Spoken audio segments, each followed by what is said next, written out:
Hey, welcome to Outdoor Cooking World. I'm Foster Johnson. I'm here with my buddy George Vrados. Hi. We have a very special guest. We have Alexandra Ivanich, and she is going to make a very special outdoor cooking dish in beautiful Marina del Rey. We're grilling on the roof of our executive producer, John Rooney. And what are we going to make tonight? the French rendition of a leg of lamb. The French rendition. Yes. What makes it the French rendition? Well, because I'm using some herbs from Provence, which contain some lavender and provincial herbs and rosemary and garlic, and that's the real authentic French way of making the leg. That's the way it's done? Yeah. What do you think about that, George? Olive oil. It sounds wonderful. Is this a family recipe? Yes, it is. Yeah. Tell us about it. It was one of my favorite dishes growing up, and I used to watch my mom prepare it, and the smell of it when it was cooking was so yummy, and then when it came time to eating it, it was great. It's good stuff. So what do we have to do to start preparing this? All I have to do is start putting some garlic in the lamb. Okay. And then I'm going to put some rosemary in it and olive oil, and actually what I prefer is white pepper as opposed to black pepper. There's just a better taste, I think. All right. Well, we're going to get a few shots of all the preparation here, and we're going to start setting this thing up. Cool. On Outdoor Cooking World.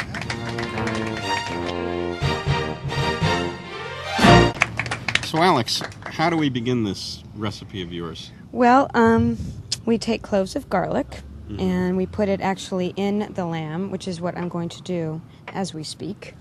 And then I'm going to put some rosemary in with it. Uh-huh. Good. And it's got to be a pretty deep, cut there so it can really roast in the lamb with it. There we go. Put some in there. Cut this up. Put more in there. You just got to put as much garlic as possible. Mm-hmm.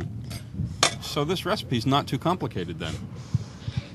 No. French provincial cooking is basically very simple because it consists of fresh ingredients. So garlic, herbs, usually tomatoes, even though I'm not going to put tomatoes on this, but just as long as there's fresh herbs, it'll be, that's the beauty of it actually, because it doesn't take away the taste of the actual dish. What's the next thing you're going to put on this guy? I'm going to put some salt, some sea salt. And what do we got there? We've got baleen. We got baleen sea salt. Is that a French sea salt? No. In French. Well, I guess it is. Well, you know what? It is French. I didn't even know that. So, yeah, it's a French sea salt. So that works really well right now. So we're going to throw it on there. And let's see. Hold on. Got to open it. There we go. That's more complicated than the recipe. It is, because this is very difficult. Now, for the folks at home, what is that, about two teaspoons or a teaspoon? I would say 2 teaspoons. It's 2 teaspoons of salt, just sprinkled all over the top. Yeah. We're going to go on the bottom, or just the top? Is just the top now, for now. Is this the fat side of the lamb, or is there fat all the way around this? No, this is the fat side of the lamb. Okay, so we've got the fat side up. Yeah. We basically have put 6 slits, filled them with huge hunks of garlic, the French provincial way. That's correct. And we sprinkled it with about a teaspoon and a half of salt right on the top of the fat side. What's next? White pepper. Now, why white pepper as opposed to regular black pepper? It's a personal preference of mine. I just prefer white pepper. I just think it's got a better spicy taste to it. You're dumping that on. That's pretty liberal amount of white pepper there. Oh, yeah. About maybe 2 or 3 teaspoons? About 3. A little bit of it blew up I in would my say. eye. Oh, you okay there? I'm just fine. Okay. Yeah, so I would say about 3, even 4, teaspoons. 4 teaspoons of white pepper? Yeah. Okay, well It's good. good. It's a good thing. That's It's a good thing. And then what I'm going to do is put some rosemary on. Fresh rosemary. Right? Fresh rosemary. Okay, so you stuffed the holes that you previously stuffed with the garlic now with the fresh rosemary? Yes, that is correct. All right. So here we go. Just put in... Oh, yeah, this is good.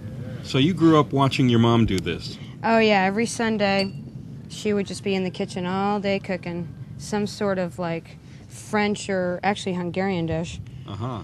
And It was always fun. I just used to hang out and watch her and want to help all the time. And then finally, as I got older, she let me do all the cooking and would invite her friends over. She had a little break. Alex, how much rosemary are you actually putting in there? I would say altogether about 2 sprigs of it. Uh-huh. And that's pretty much it. And then we're going to... Yeah, of course, that would hold that if you had a slightly smaller lamb leg, you would just a need little bit less. Yeah, So- definitely. You got to go by the weight of the lamb and how big it is.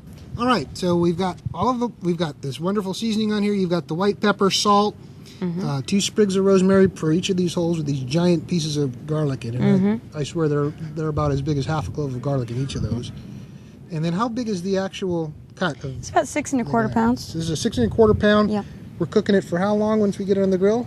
I would say about 2 hours. 2 hours, so it's about 20 minutes per pound. Yes. Yeah. And with that seasoning, what else is left on the preparation before we go to the indirect? We've got some olive oil that I'm going to throw on here, and then the herbs of Provence, and then I'm going to put some mint leaves in there also.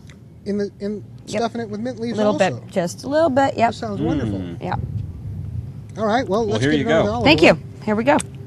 Now, why do you put the olive oil on now as opposed to before you put all the salt and pepper? Because it'll marinate everything that's in there already. Okay, so it's going to drip into those holes Yeah, and yeah. give it a nice little cooking surface. Yes. Excellent. There that. we go. Check this out. And that's not French olive oil, that's Bertolli, I see. Yes, it's. Everybody out there, they're digging Oh that. yeah, this is extra virgin. It's extra virgin olive oil. It's the only way to go. Only way there to we go. go. Okay. And then your herbs? And then my herbs of Provence. Herbs from Provence. It consists of lavender. At least one of the herbs. Is that the definition of herbs of Provence? Yes. Just lavender? It just has all the herbs that grow freshly in Provence. Is that Okay, definition? so here we go. Oh, wait a minute now. Tell me a little bit about this stuff. Oh, this is just- Where does someone find? You can find this at specialty gourmet shops, and actually Gelson's has it, which I was shocked. And Gelson's is really good. It's a high-end market. So, Okay. yeah. Don't Can plug pretty Gels. We're outdoor cooking. Gelson's. I'm sorry.